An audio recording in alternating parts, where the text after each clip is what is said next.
এই, তুই আমার আপেল দুইটা আরো জোরে ধর না। আমার কেমন জানি লাগতেছে, একটু জোরে ধরলে আমার খুব ভালো লাগবে। হুম, ধরতেছি তো।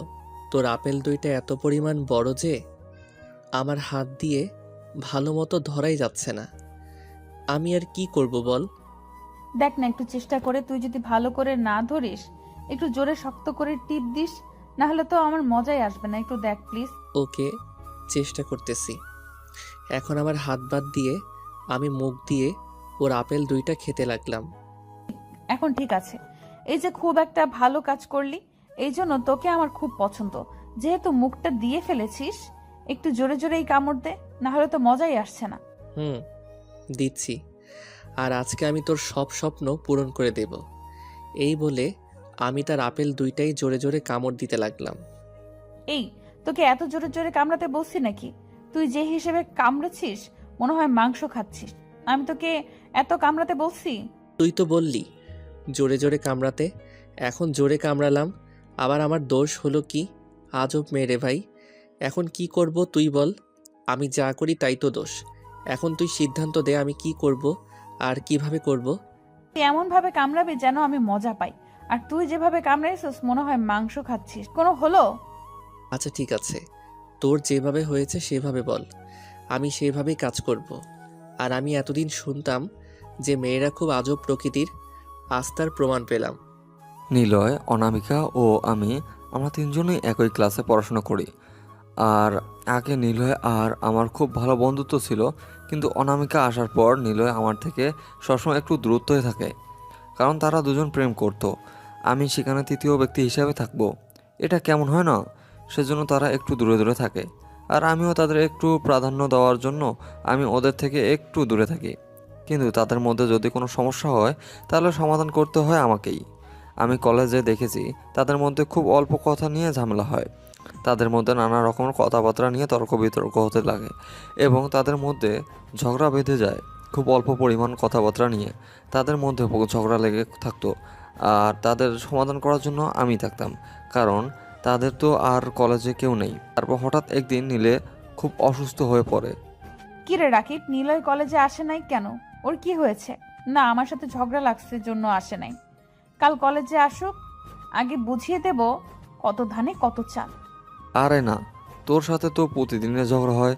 কোনোদিন কি দেখেছিস ও কলেজে আসে নাই? আজও একটু অসুস্থ, তাই আজ কলেজ আসে নাই, বুঝছিস? কি হয়েছে ওর? তুই কি জানিস ওর কি হয়েছে? না জানলে চল দেখে আসি কি খবর। আর ওকে যদি আমি একটু না দেখি তাহলে আমার কেমন জানি লাগে। হ্যাঁ, এখন তো তোর মায়া উতলে পড়বে। এখন অসুস্থ হয়ে পড়েছে না, ভালো থাকলে তো সবসময় ঝগড়া করিস ওর সাথে। এখন কি দরকার দেখতে যাওয়া? কিরে নিলয়, তুই অসুস্থ হয়েছিস আমাকে একটু জানাইলেই তো হইতো। জানিস তো, তোকে দেখা ছাড়া আমি থাকতে পারি না, তবুও কেন এমন করিস বল? আরে না, হঠাৎ করে অসুস্থ হয়ে পড়েছিলাম। কলেজে যেতে না পেরে খুব মন খারাপ হয়েছিল, কারণ তোকে না দেখলে আমারও কেমন জানি লাগে। হয়েছে। আর বাম দেওয়া লাগবে না, আমি এসেছি জন্য এই কথাগুলো বলছিস। না হলে তো আমাকে একটু ফোনও করতি না, আর কলেজেও যাইতি না। আরে না, সত্যি বলতেছি, তোকে না দেখলে আমার মন ঠিক থাকে না। আর তুই বিশ্বাস করলে কর, না করলে নাই, আমি তোকে নিজের থেকেও অনেক বেশি ভালোবাসি। হুম, সেটা আমি জানি। আমি তোর মুখ থেকে শুনতে চাইছিলাম, তাই এগুলো কথা বলে তোর মুখ থেকে জানলাম তোর মনের কথাটা। আরে আপনাদের তো বলাই হলো না যে তাদের প্রেমটা হলো কিভাবে। নিলয় ছিল ব্যাক বেঞ্চার, মানে সবার পিছনে বসে ক্লাস করতো, আর অনামিকা ছিল আমাদের ক্লাসের ফার্স্ট গার্ল। নিলয় দেখতে শুনতে ভালোই হলো, পড়াশোনা একদম কাঁচা ছিল, স্যারদের হাতে প্রতিনিয়ত মার খাইতো। আর এটা দেখে অনামিকা খুব খারাপ লাগতো। আর এ পড়ার পাশে নিলয় জানতো না যে অনামিকা তাকে পছন্দ করতো। তারপর একদিন ক্লাসে অনামিকা ও বাড়ির কাজ করে আসে নাই, আর নিলয় তো একদিনও বাড়ির কাজ করে না। তখন স্যার দুজনকে বাইরে বের করে দিয়ে বলল, তোমরা বাইরে গিয়ে দাঁড়িয়ে থাকো। তখন ওরা দুজন বাইরে গিয়ে দাঁড়িয়ে থাকলো। কি ব্যাপার, তুই তো প্রতিদিনই বাড়ির কাজ দেশ, তাহলে আজ কেন দেশ নাই? না তুই কারোর সাথে কালকে ঘুরতে গিয়েছিলি, এজন্য বাড়ির কাজ করতে পারিস নাই? আরে তেমন কিছু না, তুই একদিনও বাড়ির কাজ করিস না, সেই জন্য আমিও একদিন দেখলাম বাড়ির কাজ না করলে কি হয়, তাই একটু শাস্তিটা উপভোগ করার জন্য আর বাড়ির কাজটা করিনি। ভালোই হয়েছে, তাহলে তুইও বাড়ির কাজ করিস না, আমিও করি নাই। দাঁড়িয়ে থাকতে খুব ভালোই লাগতেছে। এই শোন, কাল থেকে তোর খাতা আমাকে দিবি, আমি তোর বাড়ির কাজ করে এনে দিব। তবু এখানে তুই দাঁড়িয়ে থাকিস না, আমার ভালো লাগে না। ও নিয়ে গেলে তো ভালোই হয়। এখন দেখছি তুই আমার ভালো বন্ধু, তাছাড়া কেউ আমাকে দেখতেই পারে না। সবাই আমাকে দেখলে মজা নেয়, বুঝছিস? এখন থেকে আর মজা নিতে পারবে না। তুই সবার আগে খাতা দিবি স্যারকে, তখন দেখবি স্যার তোকে সম্মান করতেছে। আজ খাতাটা দিলে আমার মনের সব কথা ওই খাতায় লিখে দিব। নিলয় অনামিকা গভীর সম্পর্কে জড়িয়ে পড়ে। তখন তারা কলেজে গিয়ে এক ব্রেঞ্চে বসতো, একসাথে টিফিন করতো, একসাথে ক্যাম্পাসে যাইতো ঘুরতে। তাদের এই ব্যবহারগুলো দেখে যে কোনো একজন বলতে পারবে যে তারা দুজন প্রেম করতেছে। কিন্তু কে কি বলুক, তাদের কোনো শোনার টাইম নেই। তারা দুজন প্রেম করে চলছে। তারপর একদিন নিলয় আর আমি ক্যাম্পাসে ঘুরতে যাব। তখন অনামিকা আমাদের সামনে এসে পড়ে। এই রাকিব, তুই একটু সরে যা তো, নিলয়ের সাথে আমার একটু কথা আছে। এই নিলয়, শোন না, কাল আমাদের বাসায় কেউ থাকবে না, তুই কাল আমাদের বাসায় চলে আসিস। না রে, কাল আমার অনেক কাজ আছে, আমি যেতে পারবো না। কালকে আমাদের বাড়িতে মেহমান আসবে তো, তার খরচ করা লাগবে। এই জন্য আমি আর কি বাজারে যাব কালকে। ও বুঝছি, মেহমান আসবে। মেয়েও আসবে অনেকগুলো, তাই না? সেই জন্যই তো আসবি না। আর এখন কি আমার প্রয়োজন আছে নাকি? আরে তেমন কিছু না, প্রথমবার মেহমান আসবে আমাদের বাড়িতে, তাই আর কি বললাম। ওকে ঠিক আছে, আমি চেষ্টা করে দেখব যেতে পারি কি না। চেষ্টা করে চেষ্টা করে না, তোকে আসতেই হবে আমার জন্য, বুঝেছিস? তুই যদি না আসিস তাহলে আমি তোর সাথে আর জীবনে কথা বলবো না। ওকে ঠিক আছে যাব, কিন্তু আমার একটা শর্ত আছে। যদি মানিস তাহলে যাব, আর যদি না মানিস তাহলে যাব না। বল, শর্তে রাজি আছিস কি? বল, তুই যে শর্ত দিবি আমি সেই শর্তই পালন করব। তবু তোকে আশাই লাগবে। এখন বল, তোর কি শর্ত, আর আমি পালন করতে পারি কিনা দেখি।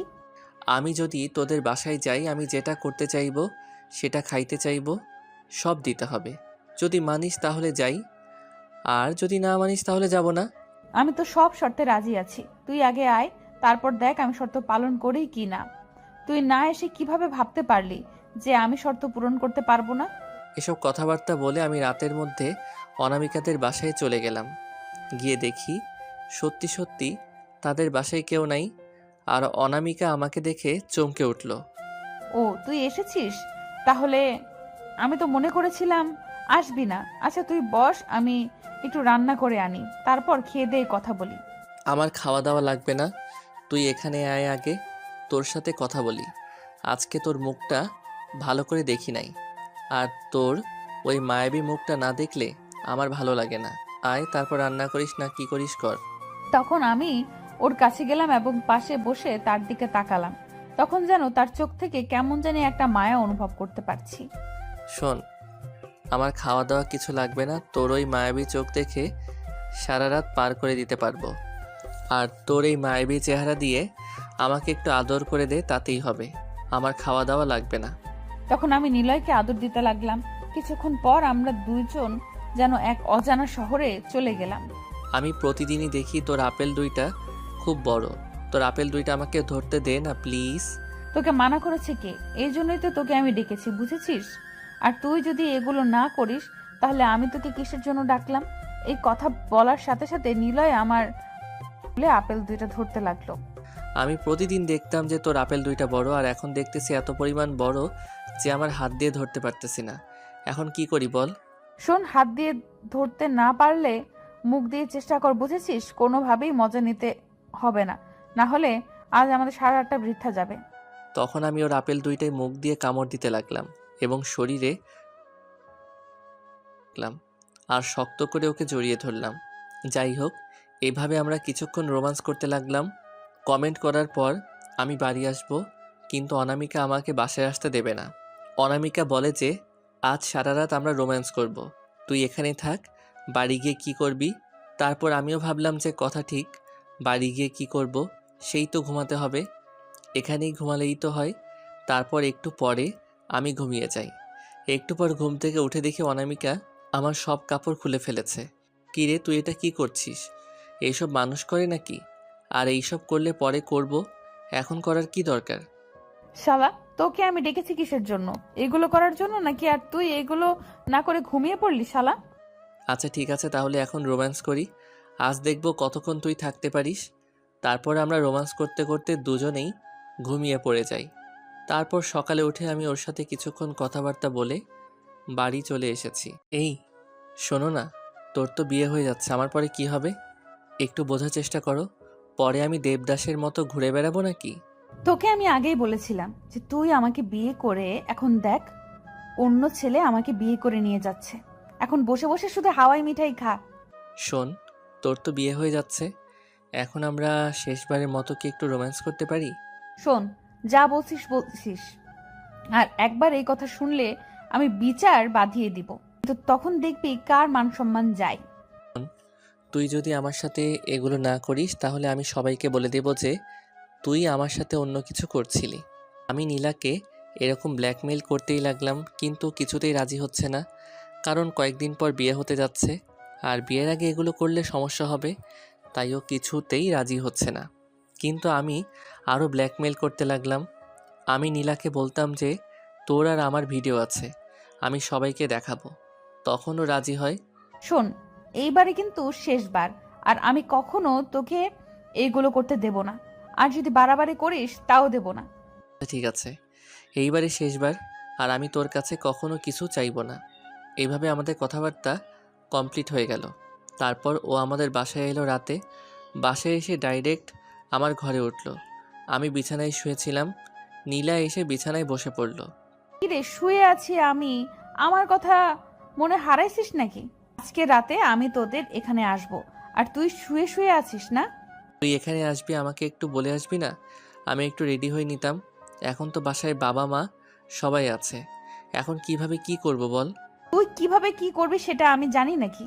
তুই দেখেছিস আমি এসেছি, এখন যা করার তাড়াতাড়ি কর, আমার আবার বাসায় যাওয়া লাগবে। আচ্ছা, দেখি কি করা যায়। তুই এখানে একটু বস, আমি বাইরে থেকে এসে দেখি। বাইরে গিয়ে দেখি বাবা মা কোথায় যেন যাচ্ছে, আমাকে বলছে না। আমি কিছু না বলে পিছন দিক থেকে আবার আমার রুমে চলে আসলাম। কিরে, কি হইলো এখন? তোর বাবা মা কোথায়? আর আমি বাড়ি যাব, তাড়াতাড়ি কর। এই তো, তুই রেডি হ, আমি এইমাত্র শুরু করব। এই কথা বলে আমি নীলার দিকে এগিয়ে গেলাম আর নীলার কাছে গিয়ে বসলাম। আমি নীলার ঠোঁটে ঠোঁটটা রেখে যখন চুম্বন করতে যাব, তখন নীলা আমাকে তার বুকের কাছে টেনে নিল। তখন আমি নীলার বুকে গিয়ে তাকে চুম্বন করতে লাগলাম। এই বিয়েতে না আমার একদমই মত নেই, তোকে ছাড়া আমি একদমই থাকতে পারি না। কিন্তু তুই তো আমাকে ভালোবাসিস না, কার কাছে থাকবো আর? আমার কাছে ডাকিস শুধু ব্যবহার করার জন্য, আমাকে একটুও ভালোবাসিস না তুই। আরে না, আমি তোকে সত্যি ভালোবাসি, কিন্তু কি আর করার, আমি এত ছোট বয়সে বিয়ে করি কিভাবে, এটাও তো একটা ভাবার বিষয় নাকি? হয়েছে, থাক, আর চাপা মারা লাগবে না। এখন রোম্যান্স করছিস, এখন এই রোম্যান্সের মধ্যে থাক। আমার একটু ভালো লাগতেছে, তোর কাছ থেকে একদমই জানতে মন চাইছে না। তারপর আমি কামালকে আমার কাছে টেনে নিয়ে গেলাম, বললাম যে এত ছোট নারিকেল তুই বড় করেছিস, সেই নারিকেলের দাবিদার মাত্র তুই একাই। আচ্ছা, নারিকেল দুইটার সত্যি বলছিস? তোর নারিকেল বড় হওয়ার পেছনে আমি দায়ী, কারণ তুই ছোটবেলা থেকে আমার সাথে রোম্যান্স করতি, আর এই জন্যই তো নারিকেল দুইটা আরও বড় হয়ে গেছে। আর তুই ভাবিস না আমি নারিকেলের সব রস চুষে খেয়ে নেব, তোর মধ্যে একটু রাখবো না। একটু আস্তে আস্তে কামড়ান, আমার খুব ব্যথা হচ্ছে। এত জোরে না কামড়িয়ে একটু আস্তে আস্তে কামড়া, তাহলে তুইও মজা পাবি, আমিও মজা পাই, বেশ ভালোই জমবে। তখন কামাল আমাকে এমন ভাবে রোম্যান্স দিতে লাগলো যেন আমি তার মধ্যে ঢুকে গেলাম। এই শুন, তুই যদি আমাকে বিয়ে করতি তাহলে আমি আর অন্য ছেলেকে বিয়ে করতাম না। আমার আর এই দেহ কয়জনকে দেব বল? একমাত্র এই দেহের অধিকার কেবলমাত্র তোরই। প্লিজ তুই আমাকে বিয়ে কর। রোম্যান্স করতেছি, রোম্যান্স করতে দে, এগুলো নিয়ে পরে কথাবার্তা হবে, এখন আমি রোম্যান্স করি। আমি নীলার ব্যাকুলে বুকের উপর শুয়ে রোম্যান্স করতে লাগলাম। রোম্যান্স করতে করতে এক পর্যায়ে আমাদের রোম্যান্স শেষ হয়ে গেল। তখন আমি নীলাকে বললাম যে বাড়ি যা, আমি ঘুমাবো। এই শোন না, তুই আমাকে বিয়ে করবি কিনা বল, তাহলে আমি বাড়ি গিয়ে বিয়ে ভাঙানোর ব্যবস্থা করি। সত্যি আমি তোকে ছাড়া থাকতে পারবো না। আমিও চাই তোকে সারা জীবন আমার কাছে রাখতে, কিন্তু কি আর করব বল, আমি এখনো ছোট, ইনকাম করতে পারি না, তোর বাবা মা জীবনে মেনে নেবে না, আর আমার বাসা থেকেও মেনে নেবে না, তাহলে আমি কি করি বল? তুই কি করবি কর, আমি সারা জীবন তোর সাথে থাকতে চাই, এটাই আমার চূড়ান্ত সিদ্ধান্ত। আর যদি তুই আমাকে বিয়ে না করিস, আমি তাহলে গলায় ফাঁস দিয়ে মরে যাব। তখন তুই কিছু বলতে পারবি না কিন্তু। আচ্ছা দেখি কালকে আমি আমার বাবা মাকে বলে দেখি কি করে, আর তুই তোর বাবাকে বলিস দেখি কি করে, তারপর ডিসিশন নেই আমরা কি করব। এসব কথাবার্তা বলতে বলতে আমরা দুজনেই যে কখন ঘুমিয়ে গেলাম তা বলতেই পারি না। তারপর রাতে এক পর্যায়ে আমি ঘুম থেকে উঠে দেখি নীলা আমার পাশে শুয়ে। তখন আমি নীলাকে ঘুম থেকে উঠালাম আর বললাম, কিরে তুই বাসায় যাস নাই? আর শোন, তোকে যদি আমার বাবা মা দেখে তাহলে আজকে পুরো একটা দাঙ্গা হয়ে যাবে। এখন যেভাবে পারিস তুই বাসায় চলে যা। না, আমি আর বাসায় যাব না। তোকে ছাড়া আমি একটুও থাকতে পারবো না। তুই আমাকে যা করার তাই কর, কেটে ফেলে দে, না হয় বাইরে ফেলে দে। আমি তোর এখান থেকে যাব না, এটাই আমার চূড়ান্ত সিদ্ধান্ত। কি জ্বালায় পড়লাম রে বাবা, কেন যে তোকে ডাকলাম আর কেনই যে এগুলো হচ্ছে আমি কিছুই বুঝতে পারতেছি না। আমি বললাম তো কালকে আমি আমার বাবা মাকে বলে দেখি কি করে, তারপর সিদ্ধান্ত নেই আমরা। আচ্ছা ঠিক আছে, কিন্তু আজকে রাতে আমি তোর এখানেই থাকি। কাল সকালে কেউ ঘুম থেকে না উঠতেই আমি তোদের বাসা থেকে বেরিয়ে যাব, কেউ টের পাবে না। এই বলে আমরা দুজন আবার শুয়ে পড়লাম। কিন্তু কিছুক্ষণ পর কামাল আবার আমার উপরে চলে আসলো, কিন্তু আমি কিছু বললাম না, কারণ সে মনে হয় মজা করছে এটা ভেবেই। তারপর দেখি সে সত্যি সত্যি রোম্যান্স করার জন্য আমার উপরে বসে আছে। এখন আমি কি করি নিজেই উপায় খুঁজে পাচ্ছি না। উপায় না পেয়ে আমিও ওর সাথে রোম্যান্স করতে লাগলাম। রে তোর অসহ্য লাগছে নাকি? অসহ্য লাগলে বল, আমি আর এগুলো করবো না। আমি চাই না তুই কষ্ট পাস। আরে না, কি বলছিস, আমার তো ভালোই লাগছে। তুই যদি আমাকে বিয়ে করতিস তাহলে তো প্রতি রাতে এরকম মজা নিতে পারতিস। এখন এটাই আমাদের হাতে, যদি আমাদের বিয়ে না হয় এটাই আমাদের শেষ রাত, বলে দিলাম কিন্তু। আচ্ছা বাদ দে না এগুলো কথা, সবসময় এরকম কথাগুলো বলিস। এই জন্যই তো আমি তোর সাথে রিলেশন রাখতে চাই না। আচ্ছা ঠিক আছে, আর জীবনে বলবো না। এখন রোম্যান্স করছিস, ভালো করে কর, আমি যেন খুব মজা পাই। এই কথা বলার সাথে সাথে কামাল আমাকে বুকে টেনে নিয়ে এমন ভাবে ধাক্কা দিতে লাগলো, আমি অনেক ব্যথা অনুভব করলাম। আচ্ছা ঠিক আছে, আমি আস্তে আস্তে ধাক্কা দিচ্ছি, পরে আবার বলিস না যে এত স্লো দিচ্ছিস কেন। আর শোন, আমি তোকে ছাড়া থাকতে পারবো না। প্লিজ তুই তোর বাবাকে বোঝা যে আমার সাথে বিয়ে দিবে। আমি এখন ইনকাম করতে পারি না তো কি হয়েছে, পরে ইনকাম করব। এখন আমাদের সংসার ভালোই চলবে। বাবাকে প্লিজ বোঝা একটু। আচ্ছা, কাল আগে বাসায় যাই, তারপর কথা বলি। তুই তো দেখি একটু রোম্যান্স ভালো করে করতে দিবি না। এখন তোর কি হয়েছে বল তো দেখি? রোম্যান্স করবি না, আমি বাসায় চলে যাব। না, আমি সেটা বলি নাই যে এখন রোম্যান্স করছি, রোম্যান্সে করি। কালকে তুই যখন বাসায় যাবি তারপর তোর বাবাকে ভালো করে বোঝাবি যে আমরা একে অপরকে অনেক বছর থেকে ভালোবাসি, আর অন্য ছেলের সাথে আমার যদি বিয়ে দেন তাহলে আমি ওখানে সংসার করব না। এভাবে তোর বাবাকে বলবি, দেখি তোর বাবা কি বলে। আর যদি তোর বাবা মেনে না নেয় তাহলে আমরা পালিয়ে বিয়ে করব। তখন তোর বাবা বুঝবে মান সম্মান কোথায় থাকে। আমিও ওটাই ভাবতেছিলাম যে বাবা মেনে না নিলে আমরা দুজন পালিয়ে বিয়ে করব। দেখি কালকে বাবা কি করে। আমার কথা মানে না, বাবার জেদ ধরে থাকে। তারপর আমাদের রোম্যান্স করতে করতে ফজরের আজান দিল। তখন আমি ঘুম থেকে উঠে আমি ডিরেক্ট বাসায় চলে আসলাম। বাসায় এসে আমি ডিরেক্ট বিছানায় শুয়ে পড়লাম। কিছুক্ষণ পর ঘুম থেকে উঠে বাবার সাথে কথা বলতে গেলাম। বাবার সাথে কথা বলতে বলতে আমি কামালের সম্পর্কের কথাটা জানিয়ে দিলাম। বাবাকে বললাম যে আমি কামালকে গত কয়েক বছর থেকে ভালোবাসি, ও আমাকে ভালোবাসে।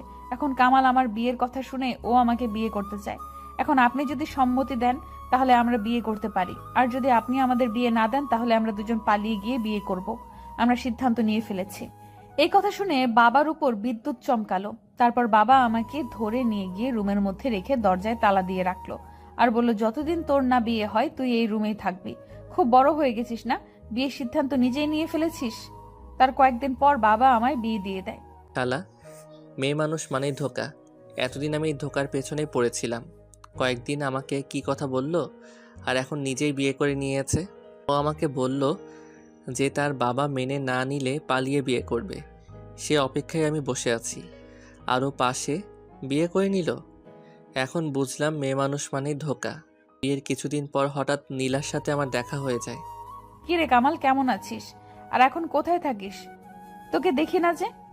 না কোনো চাকরি পাইছিস, সেই চাকরির পেছনে সময় ব্যয় করছিস, আর মানুষের সাথে দেখা করার সময় পাস না। না রে, আমার কোনো চাকরি হয়নি। চাকরি আর আমি এখন বাসা থেকে বেরোই না, কারণ বাসা থেকে বের হলে বেইমান লোকদের সাথে দেখা হয়। তাই আর বাসা থেকে বের হতে মন চায় না। আমার এই কথা শুনে নীলার চোখে পানি চলে আসলো। তারপর আমি ওকে বললাম, এখন কান্না করে কি লাভ? যা হবার তা তো হয়ে গেছে। এখন তুই সুখে শান্তিতে সংসার করে খা, এটাই আমার কামনা। আচ্ছা, ভালো থাকিস। বেইমান লোকদের সামনে আমার বেশিক্ষণ থাকতে মন চায় না।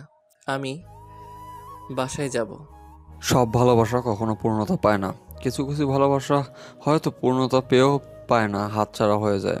সেরকম একটা ভালোবাসার গল্প ছিল।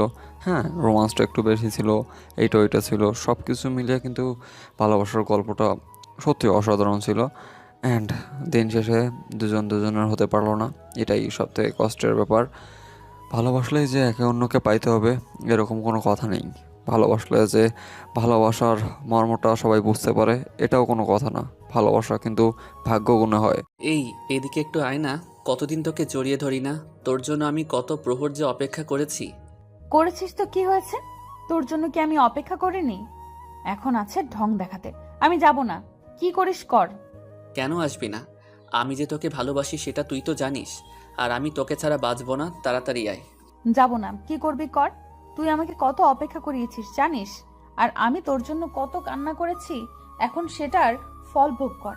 প্লিজ আয়। আগের কথা বাদ দাও, এখন তোকে খুব জড়িয়ে ধরতে ইচ্ছে করতেছে। প্লিজ আয় না তাড়াতাড়ি। ওকে যাব, তবে একটা শর্ত আছে। সেই শর্ত যদি মানিস তাহলে যাব, আর যদি না মানিস তাহলে যাব না, আর তোর সাথে কথা বলবো না। ওকে, তোর সব শর্ত মানবো। আগে তুই আয়, তোকে একটু জড়িয়ে ধরি। আমার খুব ইচ্ছে করতেছে। আর তোর শর্ত বল দেখি। তুই যদি আমাকে বিয়ে করিস, শুধু জড়িয়ে ধরা না, আরো অনেক কিছু করতে দেব। বল, আমাকে বিয়ে করবি? করব বিয়ে। তুই তো আমার মনের কথা বলে দিলি। আমিও মনে মনে এটাই চাইতাম। এখন দেখি তুই বললি, যাক ভালোই হইল। আমি জানি তুই মিথ্যা বলছিস। আমাকে জড়িয়ে ধরার জন্য এসব বাহানা বানাচ্ছিস। আমি ছোট না, এখন আমি সব বুঝি। আমাকে বোকা বানানোর চেষ্টা না। আরে না, আমি তোকে সত্যি বিয়ে করব। আমি এতদিন মনে মনে শুধু তোকেই চাইতাম। এখন তুই বিশ্বাস না করলে নাই। আচ্ছা, তুই যদি আমাকে সত্যি ভালোবাসিস, তোকে একটা কথা বলি। বল, তোর সব কথাই আমি শুনবো। তোর জন্য আমার জীবন বাজি রাখতেও পারি। তুই শুধু একবার বলে দেখ। হইছে। ঢং করা লাগবে না। আমি শুধু তোদের গ্রামের নদীর তীরে গিয়ে 2-3 ঘন্টা আড্ডা দিতে চাই। বল, নিয়ে যাবি কি? ওকে, তুই গেলে আমার আর কি করার। আর শোন, নদী তেড়ে গেলে কিন্তু আমায় জড়িয়ে ধরতে দিতে হবে। যদি জড়িয়ে ধরতে না দিস তাহলে আমি যাব না।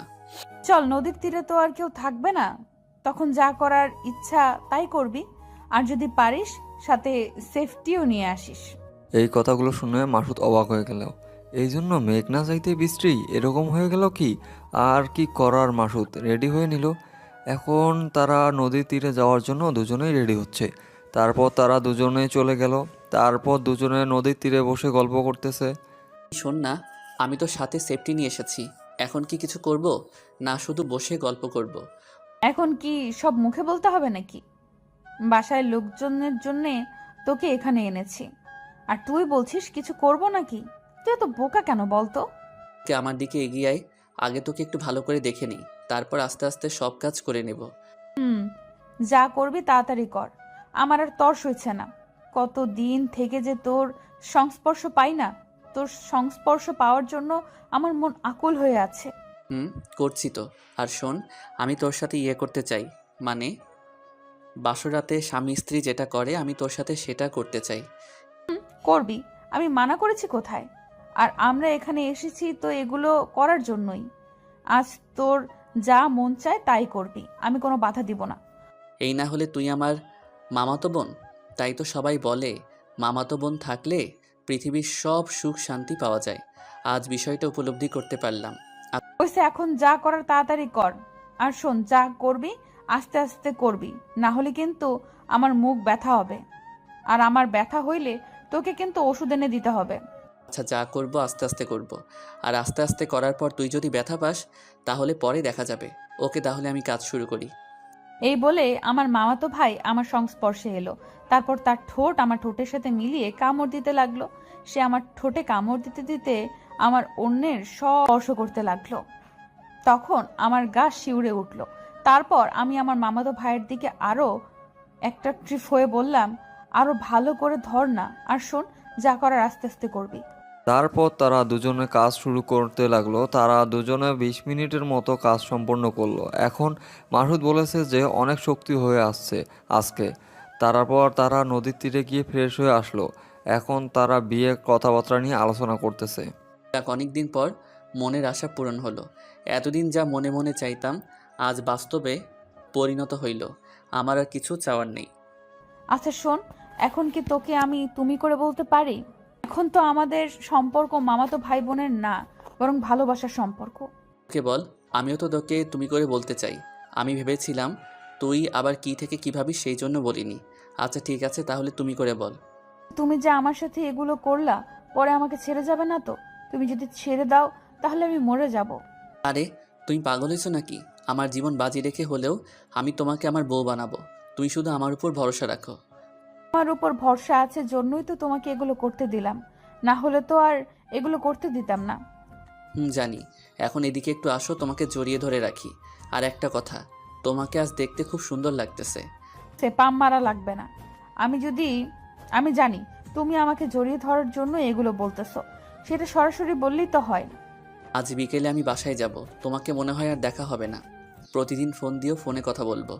আর আমি সময় পাইলে দেখা করতে আসবো। তারপর তারা দুজন তাদের কথোপকথন শেষ করে তাদের বাসার দিকে চলে এলো। তারা বাসায় এসে খাওয়া দাওয়া করে সবার সাথে আড্ডা দিয়ে বিকেলে মাসুদ বাসায় চলে গেল। মাসুদ বাসায় আসার পর তার কিছু আর ভালো লাগতেছে না, সেজন্য দেবদাস হয়ে গেল। তারপর মাসুদ সন্ধ্যা পড়তে বসলো। 3-4 ঘন্টা পড়ার পর হঠাৎ করে দেখে মোবাইল একটা এসএমএস আসলো। তখন সে এসএমএসটা দেখলো। তারপর সে তার মামাতো বোনকে ফোন দিল এবং মাসুদ পড়াশোনা বাদ দিয়ে তার মামাতো বোনের সাথে কথা বলতেছে। শোনো না, তোমাকে খুব দেখতে ইচ্ছে করতেছে। কেন যে চলে গেলা? আমার একটুও ভালো লাগতেছে না। তুমি আবার কবে আসবা? আমারও তোমাকে খুব মনে পড়তেছে। এখন কি আর করব বলো? এখন যদি তোমার বাসায় যাই, মামা মামি কি ভাববে বলো? সেই জন্য আমি বলি যে আমরা বিয়েটা করে ফেলি। বিয়ে করা বলাটা সহজ, কিন্তু করাটা কঠিন। বললেই হয় না, করেও দেখাতে হয়। এখন তুমি যদি আমাকে বিয়ে করো, নিয়ে এসো। আমার চাকরিটা হলে বিয়ের আলাপ নিয়ে যাব তোমাদের বাড়িতে। তখন তো আর কেউ কিছু বলতে পারবে না। তখন তো ভালো হয়। আমাদের বিয়েটা হলে আমরা একসাথে থাকতে পারবো, তখন আর কেউ আমাদের কিচ্ছু বলতে পারবে না। তারপর একদিন আমি নীলার কাছে ফোন দিলে নীলার মা, অর্থাৎ আমার মামি, ফোনটা রিসিভ করে। তখন আমি কথা বলার সাথে সাথে নীলার মা আমাকে চিনে ফেলে। তখন নীলার মা বলে, বাবা এখানে কিসের জন্য ফোন দিয়েছে? তখন আমি কনফিউশনে পড়ে গেলাম, কি বলবো। তারপর নীলার মা, অর্থাৎ আমার মামিকে বললাম, এমনি খোঁজখবর নেওয়ার জন্য ফোন দিয়েছিলাম। তারপর নানা রকম কথা বলে ফোনটা কেটে দিলাম। আর মনে মনে ভাবলাম আজকে যে কি হবে, আজ বুঝি কপালে বিপদই আছে। যাই হোক, তার কিছুক্ষণ পর নীলা ফোন দিল। মাকে কি বলেছো? আমি ভাবছিলাম মা তুমি সত্যি আমাদের সম্পর্কের কথা বলে দিবা, কিন্তু এখন দেখতেছি উল্টোটা। তুমি মনে হয় আমাকে ভালোবাসো না। যদি ভালোবাসতে তাহলে মাকে আমাদের কথা বলতে। আর তুমি সেটা না বলে বলছো এমনিতে ফোন দিছিলাম। তোমার মতি গতি তো আমি কিছুই বুঝতে পারতেছি না। এরপর এসব কথা মা আব্বুকে বলতে লাগলো। তখন আমি পাশের ঘর থেকে লুকিয়ে লুকিয়ে কথাগুলো শুনছিলাম। আব্বু বলতেছে যে কি আর করার, মেয়ে যেহেতু ভালোবাসে সেহেতু আর কি করব বলো। তারপর মা বলল, আমারও মাসুদকে খুব পছন্দ। মাসুদ আমাদের জামাই হলে খুব ভালো হবে।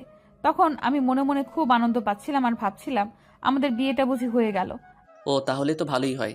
আমাদের বিয়েটা হলে আমরা একসাথে থাকতে পারবো। তখন আমাদের মন যা চাইবে তাই করব।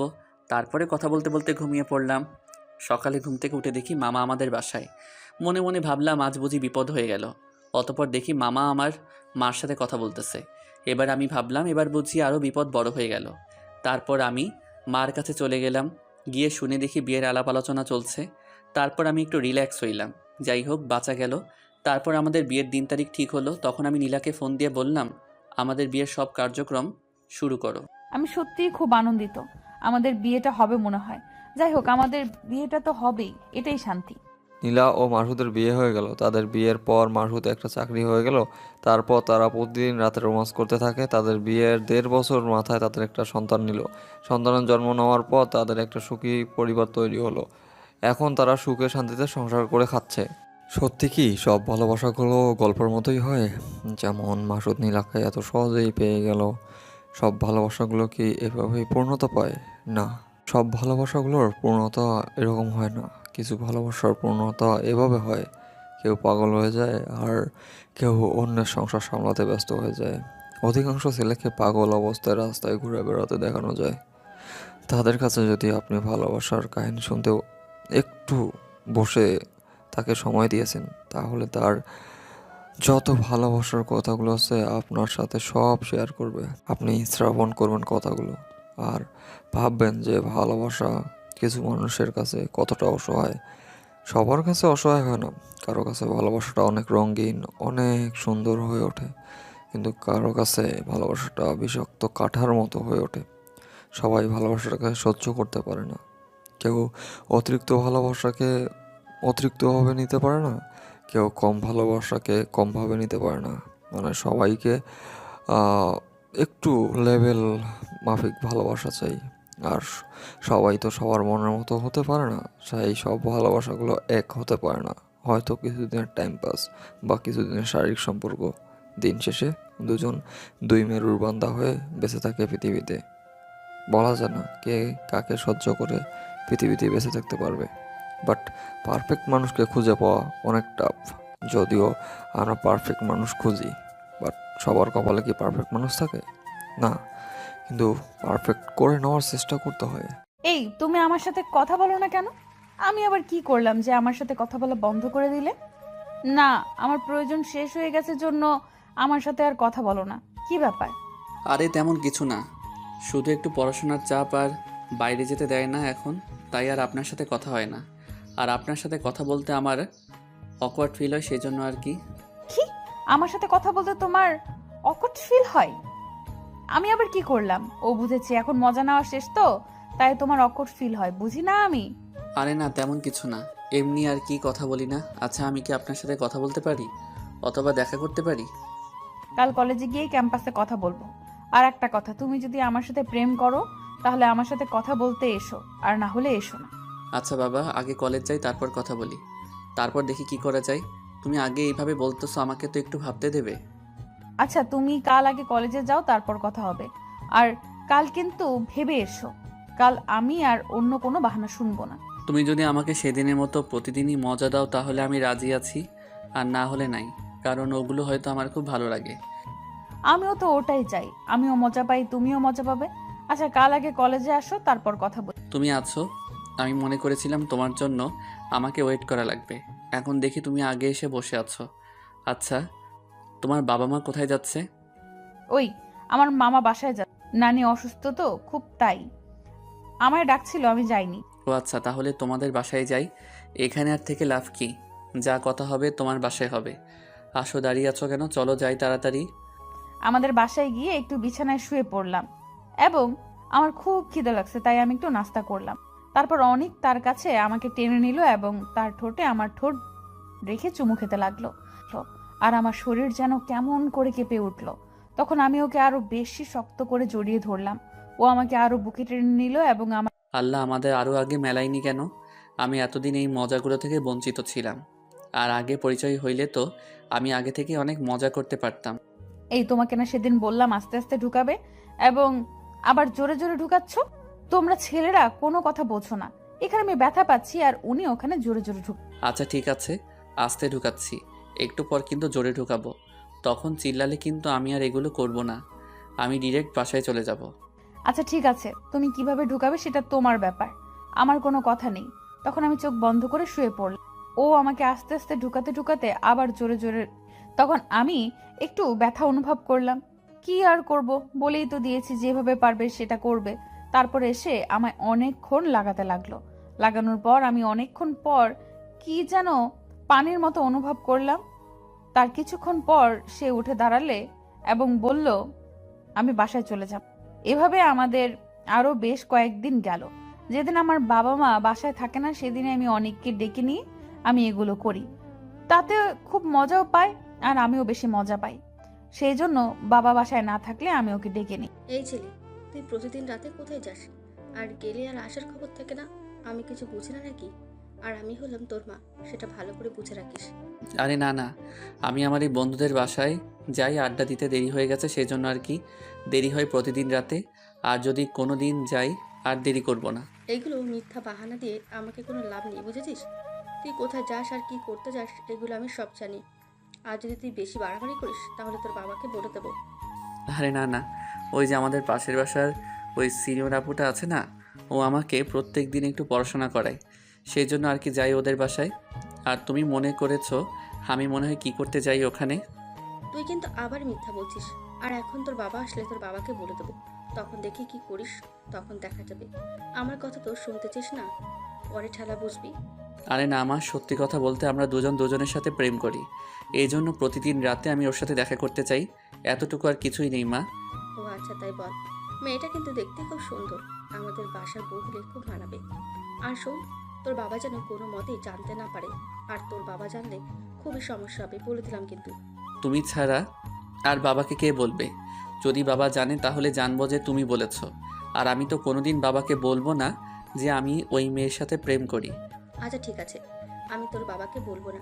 আর যদি তোর বাবা কোনোভাবে জেনে যায় তাহলে আমি ম্যানেজ করে নেব, তুই কোনো কিছু ভাবিস না।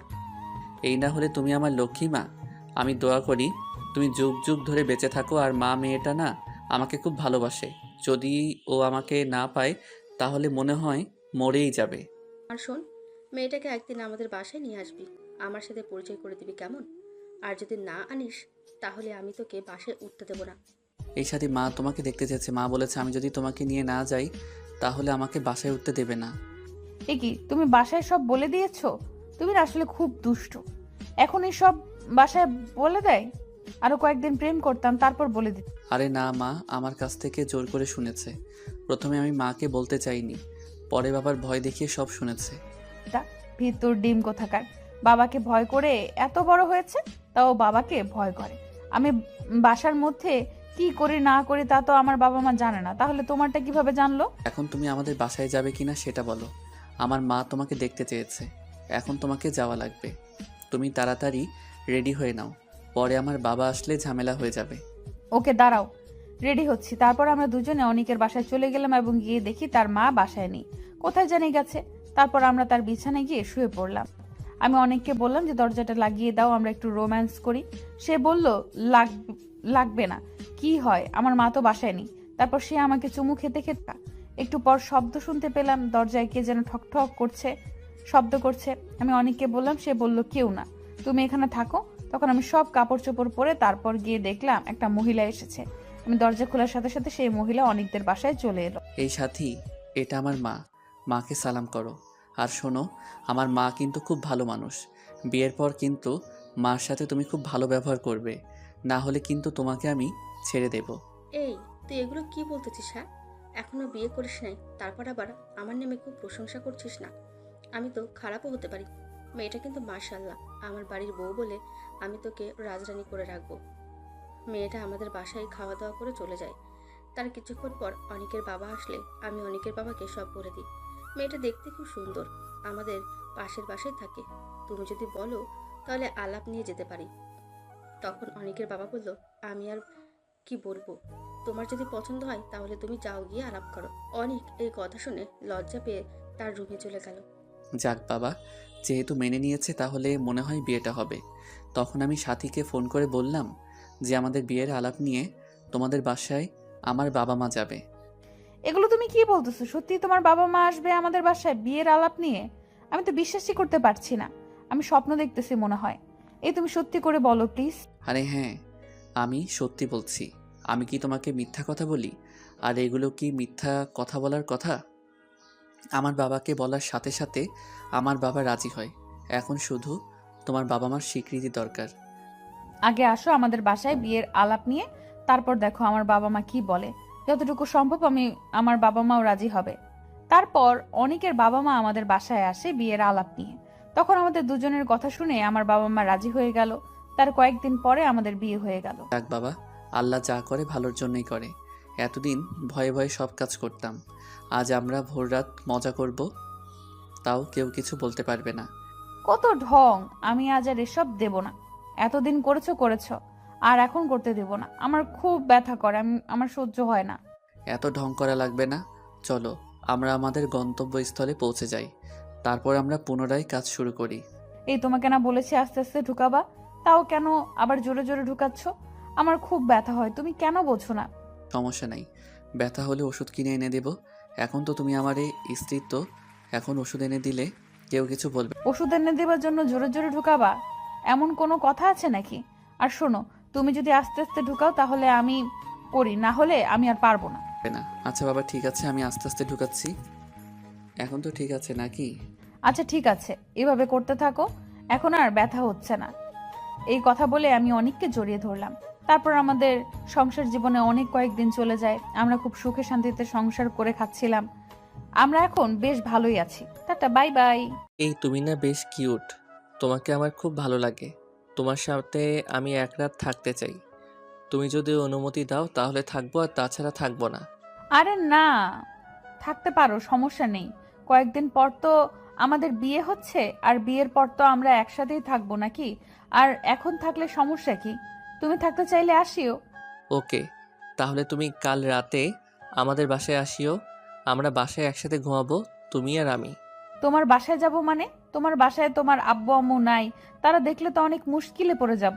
তখন দেখা যাবে আর একটা ঝামেলা বেঁধে গেছে, হয়তো, যার কারণে আমি যাব না। আরে না, আমার আব্বু আম্মু বাসায় থাকবে না, সেই জন্যই তো তোমাকে ডাকলাম। আর আমার আব্বু আম্মু বাসায় থাকলে আমি তোমাকে ডাকি? তোমার মাথা খারাপ হয়েছে নাকি? ওকে, তাহলে ঠিক আছে, আমি কাল রাতে তোমাদের বাসায় যাব। আর কেউ থাকলে কিন্তু সমস্যা হবে, পরে দেখে নিও কিন্তু। এই কথা বলে আমি রাতে ঘুমিয়ে গেলাম। তার পরের দিন সকালে ঘুম থেকে উঠে কলেজ থেকে এসে তারপর আমি আমার আম্মুকে বললাম যে আমি আমার এক বান্ধবীর জন্মদিনের পার্টিতে যাব, আজকে বাসায় আসবো না, তুমি টেনশন করিও না। এই, তুমি এসেছো? আমি তো মনে করেছিলাম তুমি আসবে না। যাই হোক, এসেছই যখন, তখন এখানে বসো, আমি একটু বাথরুম থেকে আসি। আমি এতদিন মনে মনে যেটা চাইছিলাম, আজ সেটা পূরণ হতে যাচ্ছে। আমার মনের আশা আকাঙ্ক্ষা ছিল যে আমি সাজুর সাথে সহবাস করব, আর আজকে আমার আশাটা পূর্ণ হতে যাচ্ছে। আমি কিছু বুঝতে পারতেছি না, এই মেয়েকে একবার ডাকা মাত্র আসলো।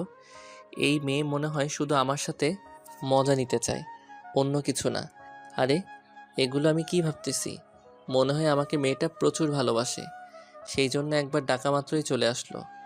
আর যদি আমাকে ভালো নাই বাসতো তাহলে হাসবে কার জন্য? আর কিসের জন্য আসবে? আসলেই মেয়েটা আমাকে প্রচুর পরিমাণে ভালোবাসে। এই তুমি বাথরুমে গিয়ে কি মরলা নাকি? এই যে বাথরুমে গেলে আর আসার খবর নাই, আমি এখানে কতক্ষণ বসে থাকবো? তুমি আসো, না হলে আমি চলে যাচ্ছি। আরে এই তো হয়েছে, আমি বাথরুম থেকে বেরিয়ে ডিরেক্ট মিতার পাশে গিয়ে বসলাম এবং তার হাতে হাত রেখে আমি অন্যরকম ফিলিংস অনুভব করতে লাগলাম। এই, তুমি এগুলো কি করতেছো? শুধু হাত ধরলে হবে নাকি? অন্য কিছু তো করতে হবে। তুমি শুধু হাত ধরে বসে আছো। তখন সাজু আমার ঠোঁটে তার ঠোঁট রেখে আমার ঠোঁটে কামড় দিতে লাগলো। তখন আমার শরীরের অন্য একটা অনুভূতি হতে লাগলো। তখন আমি সাজুকে আরো বুকের কাছে টেনে নিয়ে জড়িয়ে ধরলাম। সাজু আমাকে খুব শক্ত করে জড়িয়ে ধরলো। এই, আমি কি শুধু তোমার ঠোঁটকেই কামড়াবো নাকি? তোমার আপেল দুইটা তো এখনো পর্যন্ত দেখলাম না। তোমার আপেল দুইটা কেমন? সেটা তুমি বলবা না, আমি মনে করেছিলাম তুমি এখানেই শেষ করবে। তুমি আগে বলবা তো। আরে, তোমাকে আবার বলা লাগবে নাকি? কিছুই তুমি জানো না নাকি রোমান্স করার সময় কি কি ইউজ করা লাগে? আমি তো ভেবেছিলাম তুমি এগুলো সব জানো। আরে হ্যাঁ, আমি জানি, কিন্তু একটা মেয়ে হয়ে আমি একটা ছেলেকে কিভাবে বলবো এগুলো করা লাগে? তুমি মনে হয় তাতে কিছুই জানো না, ধোয়া তুলসী পাতা তুমি। তারপর কিছুক্ষণ পর আমাদের রোম্যান্স শেষ হয়ে গেল, আর আমরা দুজনে ঘুমিয়ে পড়লাম। তার পরের দিন সকালে উঠে আমি বাসায় চলে আসলাম। এই বন্ধু, কালকে আমি তো অনেক বড় কাজ করে ফেলেছি। মনে হয় কালকে আমি আমার জীবনের সব পূর্ণতা পেয়েছি। কালকে তুই কি এমন কাজ করছিস আর তোর আজীবনের পূর্ণতা পেয়েছিস, একটু বলবি কি আমাকে? আমি ভালো করে শুনি। তুই আমার গার্লফ্রেন্ডকেও চিনিস তো নাকি? সে কালকে আমাদের বাসায় এসেছিল।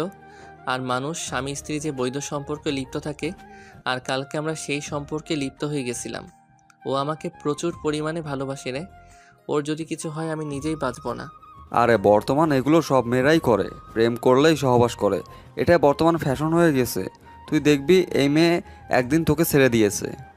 চুপ কর, আমি দেখেছি তোর মুখে কোনো সময় ভালো কথা আসে না। তুই কি ভালো করে কথা বলতে পারিস না, নাকি ইচ্ছে করে বলিস না ভালো কথা? কেন বলতে পারি না?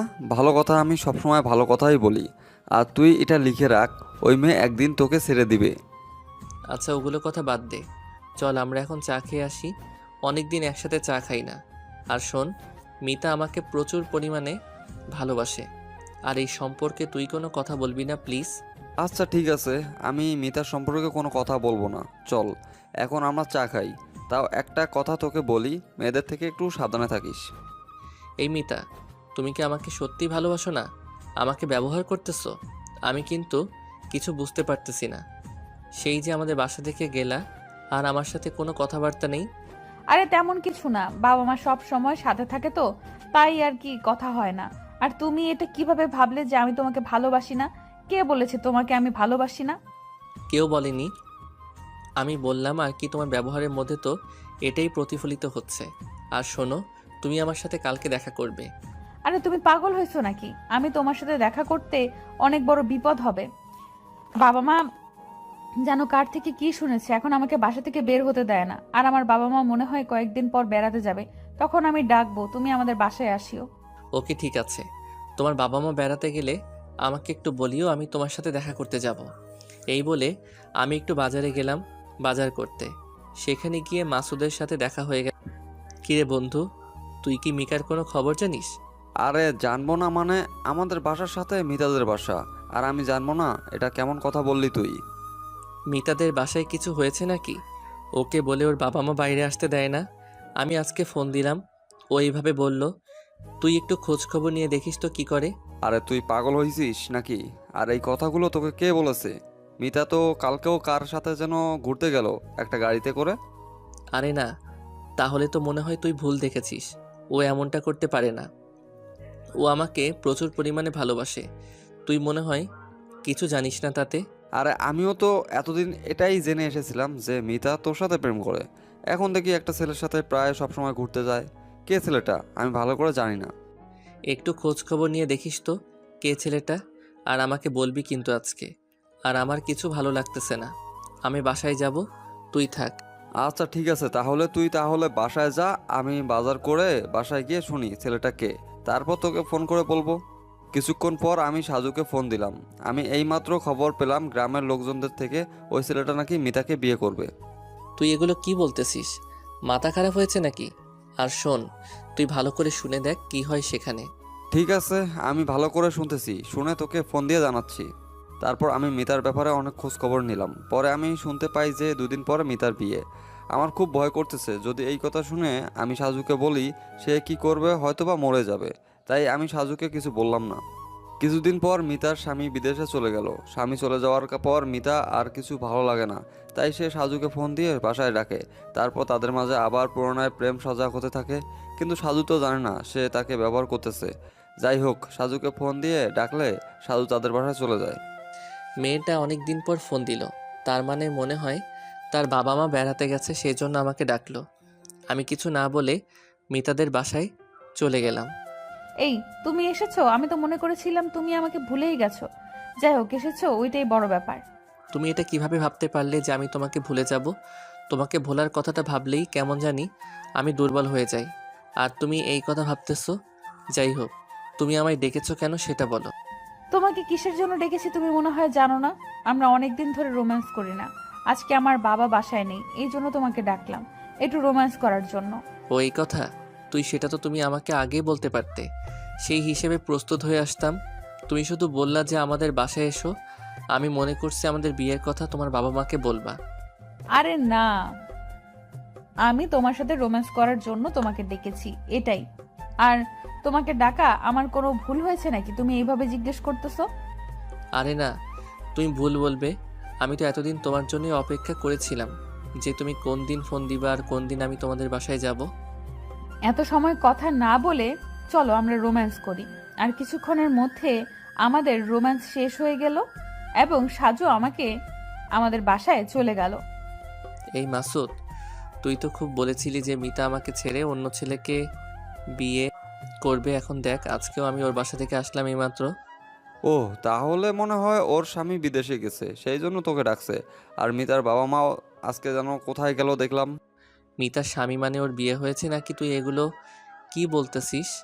আর বিয়ে হলে আমি জানবো না, এটা কেমন কথা বললি তুই? আরে মিতার বিয়ের বয়স তো প্রায় 2-3 মাস হয়ে গেল।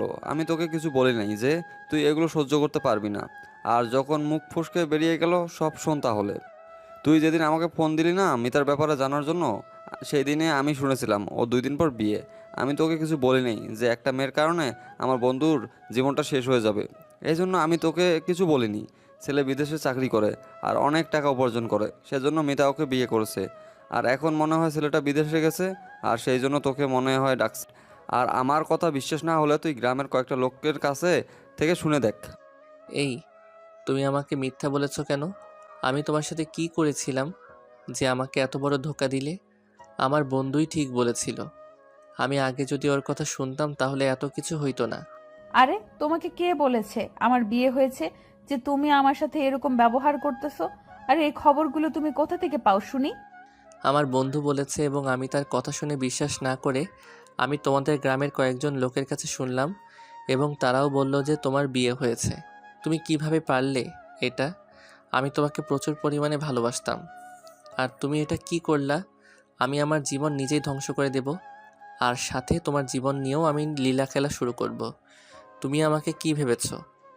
আরে তোকে তো আমি সব সময় ব্যবহার করতাম, এটা আবার কি বলার আছে? আর শোন, তোদের মতো গরিব সন্তানদের শুধু ব্যবহার করাই যায়, ভালোবাসা যায় না।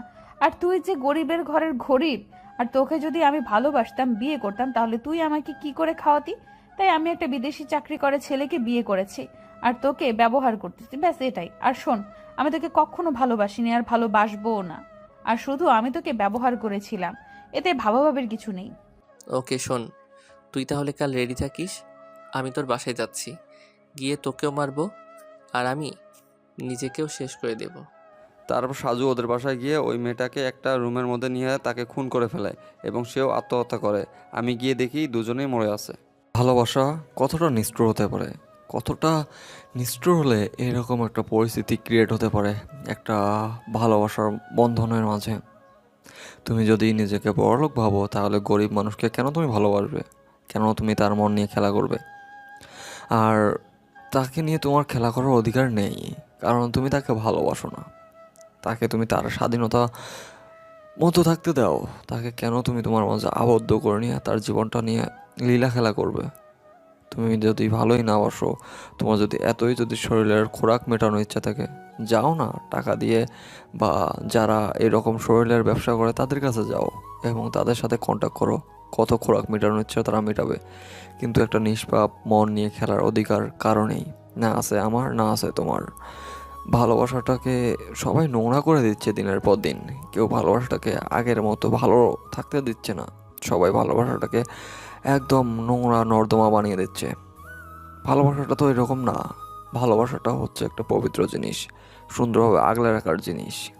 কেউ যদি কাউকে ভালোবাসে তাহলে তাকে আগলে রাখতে হয় সব কিছু দিয়ে, কিন্তু না, এখন দেখা যাচ্ছে ভালোবাসার নামে শুধু দেহ ব্যবসা চলে।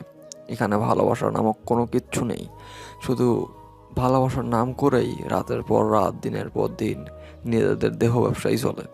আমি মনে করি এটা কখনো ভালোবাসা হতে পারে না, আর এই ভালোবাসার পরিস্থিতি কখনো ভালো হতে পারে না। না থাকতে পারবে তুমি সারা জীবন সুখে, আর না রাখতে পারবে তোমার ভালোবাসার মানুষকে কখনো সুখে রাখতে, কারণ তুমি তোমার সব কিছু আগেই শেষ করে দিয়েছো। তুমি তোমার প্রিয়তমাকে কি খুশি করাবে? তোমার তো তাকে খুশি করানোর মতো কিছু নেই তোমার মাঝে। তাই বলি কি, ভালোবাসাটাকে ভালোভাবে বাঁচতে দাও, সুন্দরভাবে তাকে গড়ে উঠতে দাও। এরকম নোংরামি বাদ দাও, ভালোবাসো সবাইকে। নদী ভাঙনের কারণে আমাদের বাসা এক জায়গা থেকে অন্য জায়গায় নিয়ে যাওয়া হয়। যেখানে আমাদের বাসা নিয়ে যাওয়া হয় সেখানে আমার একদমই মন ঠিক থাকে না। আমাদের বাড়ির পাশে যারা বাড়ি করছে তাদের বাড়িতে নাকি একটা ছেলে আছে। যাই দেখি ওর সাথে একটু কথাবার্তা বলে আসি। আমার তো আবার কথা বলার মতো কেউ নেই, সবাই এখানে নতুন। তারপর আমি তাদের বাড়ির দিকে রওনা দিলাম। গিয়ে দেখি ছেলেটা এখনও ঘুম থেকে ওঠেনি। তখন আমি তার মাকে বললাম তাকে ওঠানোর জন্য। তারপর তার মা তাকে তুলে দিল। কি হয়েছে, এত সকালে চেঁচামেচি করতেছো? আমার প্রচুর ঘুম পাচ্ছে, আমি এখন ঘুমাবো। এখন ডিস্টার্ব করো না তো, আগে ঘুম থেকে উঠি, তারপর কি বলবা তারপর বলিও। ওরে বাবা, এই ছেলে তো দেখি ভালোই অলস। আরে ওঠো, আমাদের বাসায় যাই, ভালো লাগবে। আমাদের বাসায় গল্প করার মতো কেউ নাই তো, সেজন্য তোমাকে ডাকতে এসেছি। তারপর আমি বিছানা থেকে উঠে ফ্রেশ হয়ে নিলাম। এখন মা আমাদের নাস্তা করতে বলল। তখন আমি আমাদের প্রতিবেশী ছেলেটাকে ডেকে এনে দুজনে বসে নাস্তা করলাম। চলো আমাদের বাসায় যাই, আমাদের বাসায় গল্প করার মতো কেউ নেই, তাই তোমাকে ডাকতে আসলাম। তারপর আমরা দুজনে মিলে সুজনদের বাসায় চলে গেলাম। তাদের বাসায় গিয়ে দেখি একটা ফুটফুটে মেয়ে, দেখতে খুব সুন্দর। তখন আমি সুজনকে জিজ্ঞেস করলাম, এই মেয়েটাকে? তারপর সুজন বলল, ও আমার বোন হয়। ভাইয়া, এই ছেলেটাকে আগে তো কখনো দেখিনি, আমাদের এলাকায় নতুন নাকি? এই বলে আমি মনে মনে ভাবতেছি, ছেলেটা তো খুব সুন্দর। তারপর আমি ছেলেটার সাথে কথা বলার জন্য এগিয়ে গেলাম। আমি সুজনের বোনের সাথে কথা বলার চেষ্টা করলাম। কিছুক্ষণ পর কথাও বললাম। তারপর আমাদের ভালোই পরিচয় হলো। তারপর আমরা তিনজন নানা রকম কথাবার্তা বলতে লাগলাম। যাই হোক ভাইয়া, কিন্তু একটা ভালো ছেলে বন্ধু বানাইছে। আমি মাসুদকে জিজ্ঞেস করলাম, আপনি কি পড়াশোনা করেন? হ্যাঁ, আমি পড়াশোনা করি। আমি ঢাকা বিশ্ববিদ্যালয়ের অনার্সের ৩য় বর্ষের ছাত্র। নদী ভাঙনের কারণে বাসায় এসেছি। বাসায় একটু কাজ করা লাগবে, সেই জন্য আর কি আসা। ও ভালো, চালিয়ে যান, ভবিষ্যৎ ভালো হবে। তারপর আমি মাসুদকে বললাম, আপনাদের বাসায় তো আজ লাইট নেই, আপনি আমাদের বাসায় পড়তে আসেন। হ্যাঁ, অবশ্যই আসবো। আমাদের বাসায় আজকে লাইট নেই, পড়াশোনা তো করতেই হবে। এই বলে আমি বাসায় চলে গেলাম। তারপর সন্ধ্যা হলো, আমি পড়তে যাব। গিয়ে দেখি মেয়েটা আমার জন্য বসে অপেক্ষা করছে। আমি পড়াশোনা করতে গেলাম ঠিকই, কিন্তু আমার কোনো পড়া হইল না আজকে। শুধু মেয়েটার সাথে কথা বললাম। আমি প্রথম ভাবছিলাম মেয়েটা বোকা। তারপর কথাবার্তা বলার পর দেখি, ওরে বাবা, যেন আগুনের গোলা। কথা বলতে বলতে রাত প্রায় 11টা বেজে গেল। তখন আমি বাসায় চলে এলাম। আজ তাহলে যাচ্ছেন? কাল কিন্তু আবার আসবেন। একসাথে পড়াশোনা করলে খুব ভালো লাগে। আর ভাইয়া তো শুধু আমাকে ভয় দেখায়, ওর সাথে পড়তে আমার মন চায় না। প্লিজ আপনি কাল আসবেন। এভাবে কয়েকদিন যাওয়ার পর আমাদের সম্পর্কটা অনেক গভীর হয়, মানে সম্পর্কটা প্রেমে পরিণত হয়। তারপর আমরা দুজন চুটিয়ে প্রেম করতে থাকি।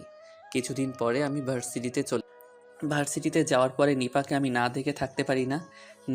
নিপা আমাকে দেখা ছাড়া থাকতে পারে না। অবশ্য আমাদের প্রতিদিন ফোনে কথা হতো, তবু আমাদের মন ভরতো না। তাই আমি নিপাকে দেখার জন্য বাসায় চলে এলাম। বাসায় এসে নিপাকে দেখে মনটা ভরে গেল। ওমা, তুমি না 2-1 দিন হলো ভার্সিটিতে গেলা, এখন আবার আসলা? এভাবে যাওয়া আসা করলে কি পড়াশোনা হবে? পরে দেখবা ফেল করে বসে আছো। গেল কি করব বলো? তোমাকে না দেখা ছাড়া আমার ঘুম ধরে না।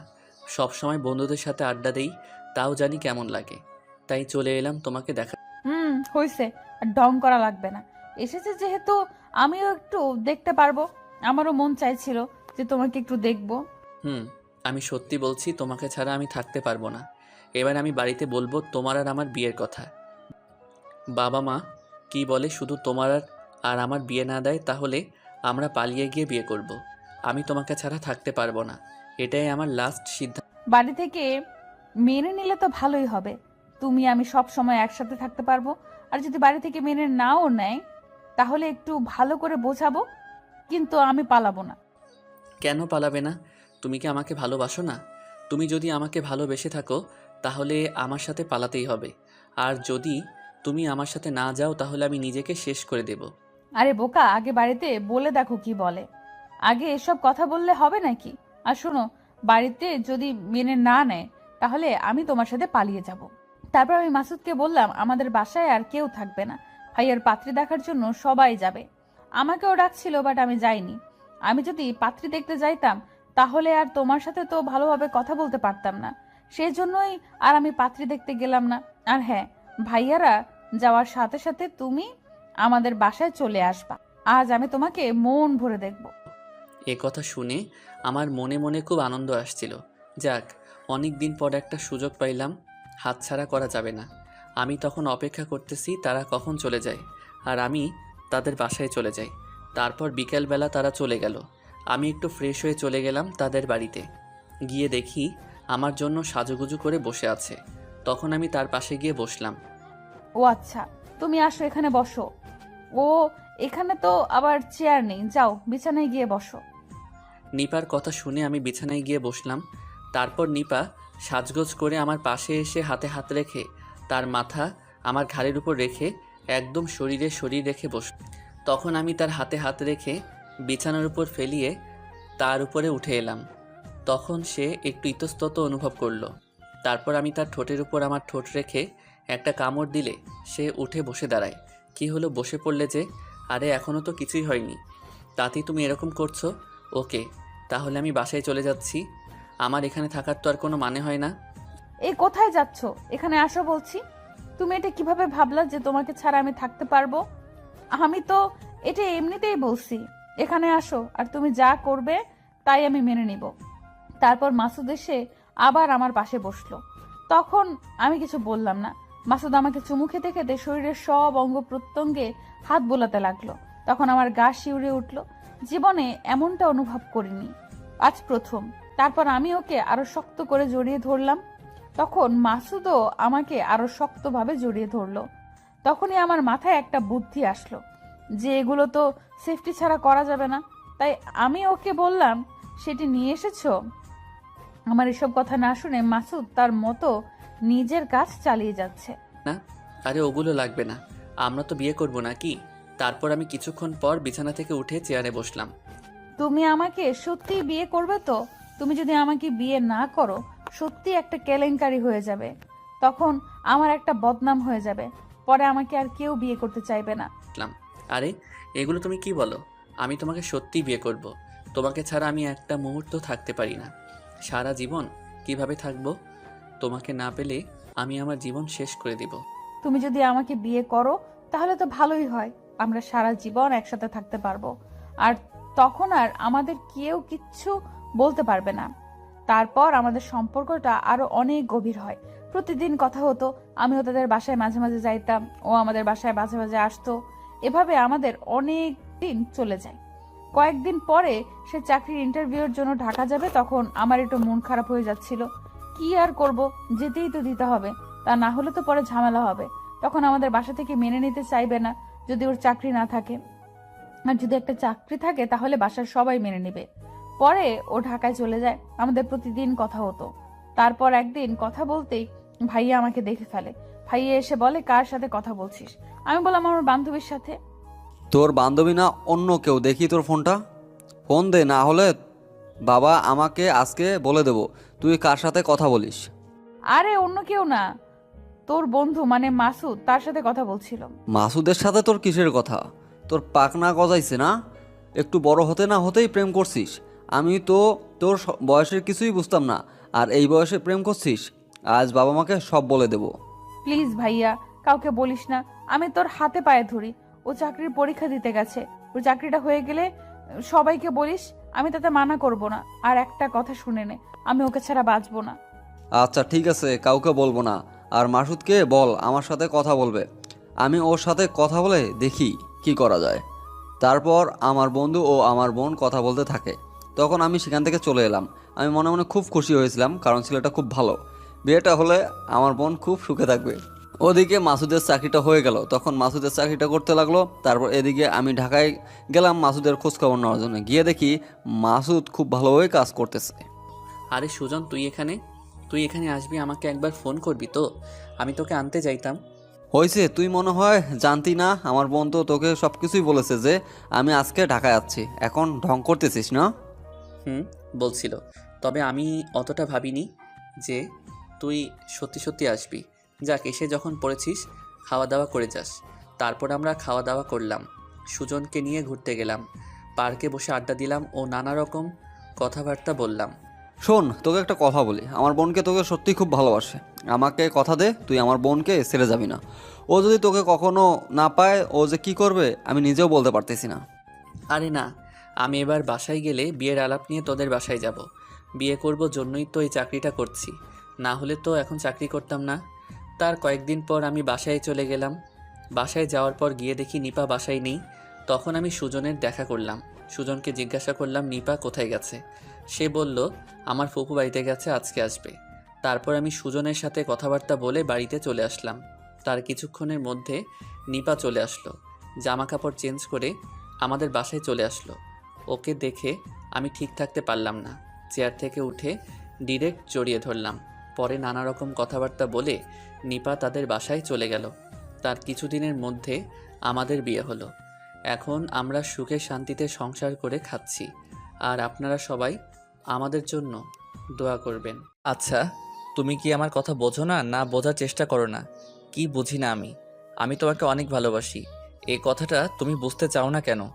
আমি সবকিছু বুঝি আর তোমাকেও ভালোবাসি, কিন্তু পারিবারিক ঝামেলার কারণে একটু প্রেসারে থাকি, তাই তোমাকে ভালোভাবে ভালোবাসার কথা বলা হয় না। এগুলো তুমি সব চাপা মারছো। আমি বুঝি না কে কিভাবে ভালোবাসে। আর তুমি যদি আমাকে ভালোবেসে থাকো তাহলে আজ রাতে আমার সাথে দেখা করতে হবে। আরে হ্যাঁ, আমি তোমাকে সত্যিই ভালোবাসি, আর সত্যিই ভালো না বাসলে তোমাকে কি এগুলো বলতাম? আর ভালোবাসলেই কি রাতে দেখা করা লাগবে এমন কোনো কথা আছে নাকি? আমি পারবো না, আমার পরিবারের অনেক ঝামেলা। রাতে আমাকে বাইরে যেতে দেখলে একেবারে মেরেই ফেলবে। যা বোঝার বুঝে গেছি আমি। এখন আর তোমাকে কথা বলা লাগবে না। তুমি তোমার মতো থাকো আর আমি আমার মতো। তুমি যে কতটা আমাকে ভালোবাসো তার প্রমাণ পাইলাম আজকে। আরে তুমি একটু বোঝার চেষ্টা করো, আমি যে জায়গার মধ্যে থাকি সেই জায়গার মধ্যে তুমি জীবনযাপন করতে পারতে না, আর সেই জায়গার মধ্যে আমি তোমাকে ভালোবাসি। শুধু একটা মানুষকে ভালোবাসলেই হয় না, ভালোবাসার কিছু নজির আছে, সেগুলো দেখাইতে হয়। শুধু ভালোবেসেই গেলাম, কোনো নজির দেখাইলাম না, এটা কোনো ভালোবাসা? এই তুমি পাগল হয়েছো নাকি?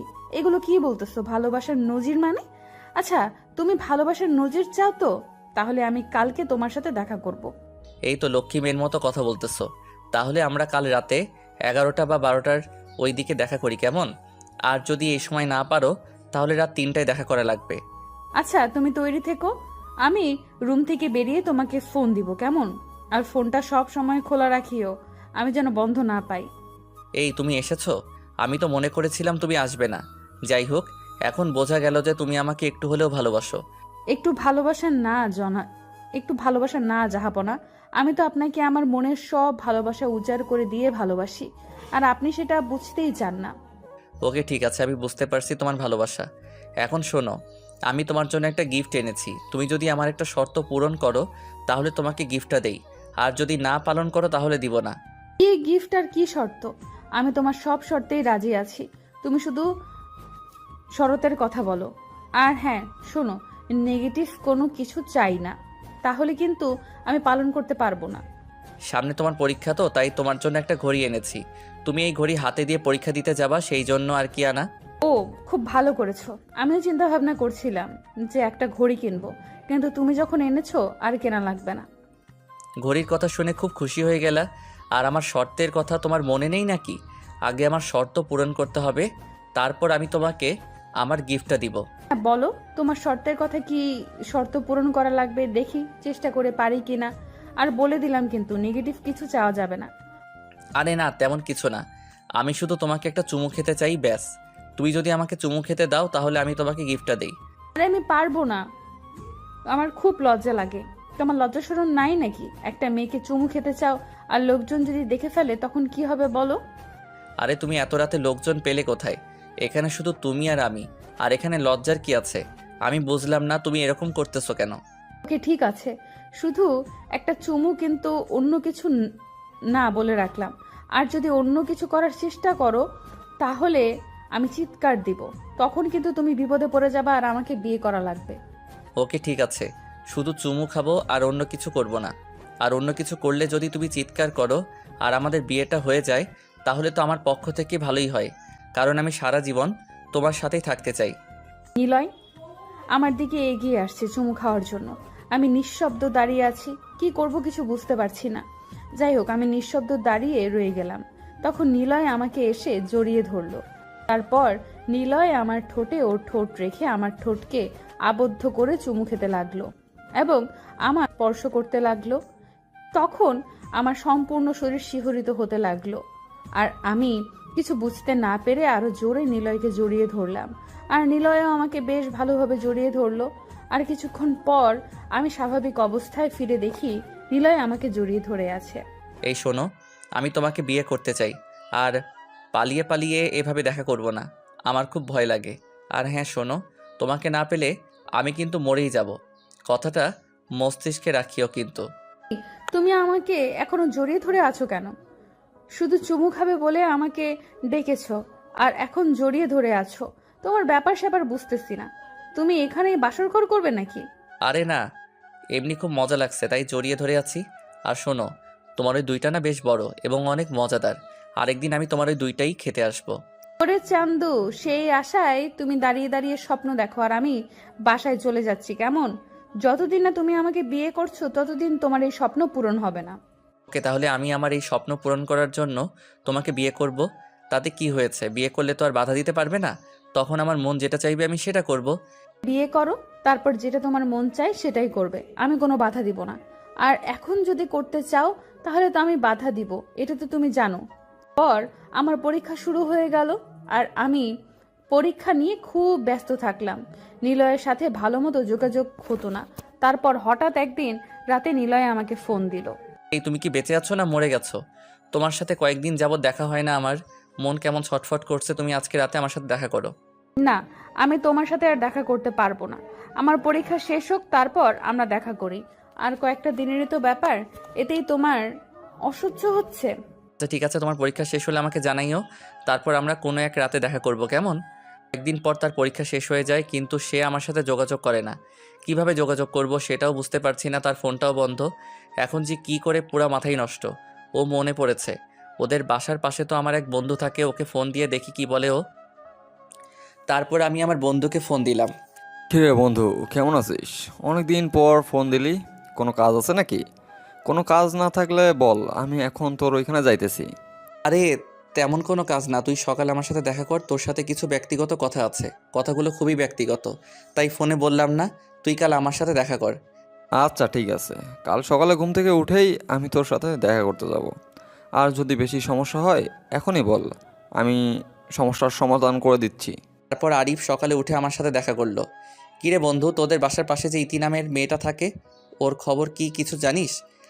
হ্যাঁ জানি তো, ও কয়েকদিন আগে পরীক্ষা দিল, এখন বাসায় বসে আছে। কেন, কি হয়েছে? ইতির খবর তোর কাছে কেন? তুই ইতির সাথে প্রেম করিস নাকি?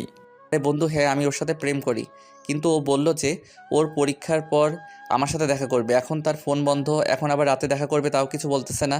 এখন কি যে করব নিজেই বুঝতে পারতেছি না। তুই কি একটু ওদের বাসায় যেতে পারবি? আরে তুই কোনো চিন্তা করিস না, আমি আজকে ওদের বাসায় গিয়ে দেখব ওর কি খবর। আর খবর শুনে এখন আমি তোকে ফোন দেব। তারপর আমি ওদের বাসায় গেলাম, গিয়ে দেখি ইতি বিছানায় শুয়ে আছে। আরে ভাইয়া, আপনি এখানে কি জন্য এসেছেন? কিছু বলবেন নাকি? অনেকদিন পরে আমাদের বাসায় আসলেন, বলেন। আমি মাকে বসেন, আমি মাকে ডাকছি। আরে তেমন কিছু না, আমি শুধু তোমাকে একটা কথা বলতে এসেছি। তুমি আমার ফ্রেন্ড নিলয়কে তো মনে হয় চেনো, ও আমাকে এখানে পাঠিয়েছে। আর কি হয়েছে ভাইয়া? ও কি অসুস্থ নাকি অন্য কিছু হয়েছে?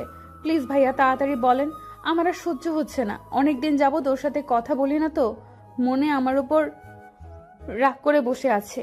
কিন্তু আমি যে অবস্থানের মধ্যে আছি তা বলাই বাহুল্য। প্লিজ ভাইয়া তাড়াতাড়ি বলেন, ওর কি হয়েছে? আরে তেমন কিচ্ছু হয় নাই, ও তোমাকে ফোন দিচ্ছে আর তোমার ফোন বদ্ধ পাচ্ছে, সেজন্য আমাকে ফোন দিয়ে ডাকলো। আর এভাবে বললো যে দেখ গিয়ে ওর কি হয়েছে। আমি কিছু বুঝতে পারতেছি না, তাই আমি তোমার সাথে দেখা করলাম আর কি। ভাইয়া, ওর সাথে দেখা করার কি কোনো ব্যবস্থা আছে? কোনো ব্যবস্থা থাকলে আমাকে বলেন, আমি ওর সাথে দেখা করতে চাই। আর এতদিন আমার পরিবারের কি কি হয়েছে সব বলতে চাই, না হলে ও মন খারাপ করবে। আচ্ছা ঠিক আছে, তাহলে আমি ওকে ফোন দিয়ে আমার বাসায় ডেকে নিচ্ছি। তুমি আমাদের বাসায় চলে আসিও রাতে, কেমন? আচ্ছা ভাইয়া, তাহলে আমি রাতে আপনাদের বাসায় যাব, আর আপনি ওকে ডাক দিয়ে আনেন আপনাদের বাড়িতে। ও তোমার কি অবস্থা? খুব ভালোই আছো মনে হয়। আমি যদি আগে জানতাম যে তুমি আমার সাথে এরকম করবা, তাহলে আমি তোমাকে ভালোবাসতাম না। হুদাই কেন আমি মানুষের জন্য কষ্ট করব? তুমি আমার কথা বোঝার চেষ্টা করো। আমি কি এমনিতেই তোমার সাথে কথা বলা বন্ধ করে দিয়েছি নাকি? যে কোনো ঝামেলার জন্য তো কথা বলা বন্ধ হয়ে গেছে। আর তুমি যদি এটা না বুঝো, তাহলে আমার আর কিচ্ছু করার নেই। হুম, বলো দেখি, তোমার পরিবারে কি ঝামেলা হয়েছে তার জন্য তুমি আমার সাথে যোগাযোগ বন্ধ করে দিলে? সেদিন আমি পড়ার টেবিলে বসে তোমার সাথে কথা বলছিলাম, তখন মা পেছন থেকে এসে সব শোনে। মা সব শোনার পর বাবাকে সব বলে দেয়, আর তখন বাবা আমার ফোনটা কেড়ে নেয় আর বাইরে যাওয়া বন্ধ করে দেয়। আমি তোমার সাথে যোগাযোগ করার অনেক চেষ্টা করেছি, কিন্তু পারিনি। কি করব আর বলো? আর এখন তুমি যদি এগুলো বিশ্বাস না করো, তাহলে আমার আর কিচ্ছু করার নেই। তাও তুমি যে কোনোভাবে একটু আমাকে বললেই তো সমস্যা হইতো না। আমি আর এত চিন্তা করতাম না তোমার জন্য। আমি তো মনে করেছিলাম তোমার বিয়ে হয়েছে নাকি, সেই জন্য তুমি আমার সাথে যোগাযোগ বন্ধ করে দিয়েছো। আরে না, অন্য কাউকে বিয়ে করব এটা তুমি কিভাবে ভাবলে বলো? যদি আমাকে বিয়ে করতে হয় সেটা তোমাকেই করব, আর যদি আমাকে তোমার সাথে বিয়ে না দেয় তাহলে আমি নিজেই নিজেকে হত্যা করে ফেলবো। আচ্ছা ঠিক আছে, তুমি এখন বাসায় যাও, আমরা পরে কথা বলবো। আর শোনো, তুমি আমার সাথে ভালো তুমি আমার সাথে কাল কলেজে দেখা করবা, আমরা কলেজে কথা বলবো। ঠিক আছে, তুমিও তাহলে যাও। আমরা কালকে কলেজে গিয়ে দেখা করে কথা বলবো, কেমন? আর শোনো, তুমি আমার জন্য চিন্তা করবে না, আমি তোমার সাথেই থাকবো, আর অন্য কারোর সাথে না। আচ্ছা ঠিক আছে, তাহলে তুমি যাও, আমরা কালকে কথা বলবো।